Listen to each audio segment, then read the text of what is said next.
அடிமை என்றால் என்ன? ரொம்ப அற்புதமான ஒரு கேள்விதான் இது. வாழ்க்கையில் எப்பொழுதுமே ஒரு விஷயத்தை நீங்கள் நல்லா தெரிஞ்சுக்கணும். உழைப்பில்லாமல் ஒருத்தரை நாடி இருக்கும்போது நீங்கள் எப்பொழுதுமே அடிமையாகத்தான் இருக்க முடியும். அதே நேரத்தில் ஒருவரிடம் கடன் வாங்கிவிட்டால் அந்த கடனை திருப்பி செலுத்தும் வரை அவர்களுக்கு அடிமையாகத்தான் இருக்க முடியும். அதே நேரத்தில் மற்றவர்களுக்கு ஒரு வார்த்தையை வாக்குறுதியை கொடுத்துவிட்டால் அவர்களுக்கு அந்த வார்த்தையை நிறைவேற்றும் வரை நீங்கள் அடிமையாகத்தான் இருக்க முடியும். வாழ்க்கையில் உழைப்பில்லாமல் மற்றவர்களை சார்ந்திருக்கும்போது நீங்கள் அடிமையாகத்தான் இருக்க முடியும். அடிமை என்றால் நீங்கள் எப்பொழுதும் ஒரு பொருளின் மீது பற்று வைத்து விட்டாலும் நீங்கள் அடிமைதான். செல்வத்தின் மீது பற்று வைத்தாலும் நீங்கள் அடிமைதான். மற்ற எதன் மீதும் பற்று வைத்தாலும் நீங்கள் அடிமைதான். இந்த பிரபஞ்சத்தில் எப்பொழுதும் ஒரு மனிதன் அடிமையாக இல்லாமல் இருக்க வேண்டும் என்றால் எதன் மீதும் பற்று வைக்கக்கூடாது.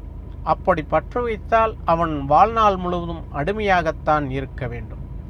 இல்லை என்றால் அவன் வாழ்க்கையில் எப்பொழுதுமே துன்பத்தை எதிர்கொண்டு சமாளித்து கொண்டு இருப்பதிலேயே வாழ்க்கை ஓடிவிடும் என்பதுதான் உண்மை.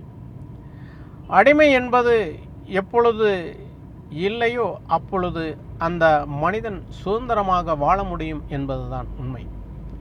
பொருள் மீது பற்று வைப்பது, மண் மீது பற்று வைப்பது, உறவுகள் மீது பற்று வைப்பது, அதே நேரத்தில் உடைகள் மீது பற்று வைப்பது, ஆபரணத்தின் மீது பற்று வைப்பது, இவை எல்லாமே மனிதனை சீர்குலைக்கக்கூடிய ஒரு விஷயம்தான். ஆனால் பற்று ஒன்று இருக்க வேண்டும், இல்லை என்றாலும் வாழ முடியாது. அதுதான் அன்பு.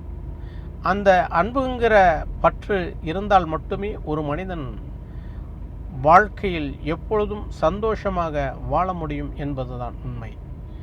மற்ற விஷயங்கள் மீது பற்றை அதிகமாக வைக்கும்போது நீங்கள் எப்பொழுதும் வாழ்க்கையில் துன்பப்பட்டு கொண்டே இருப்பீர்கள் என்பதுதான் உண்மை.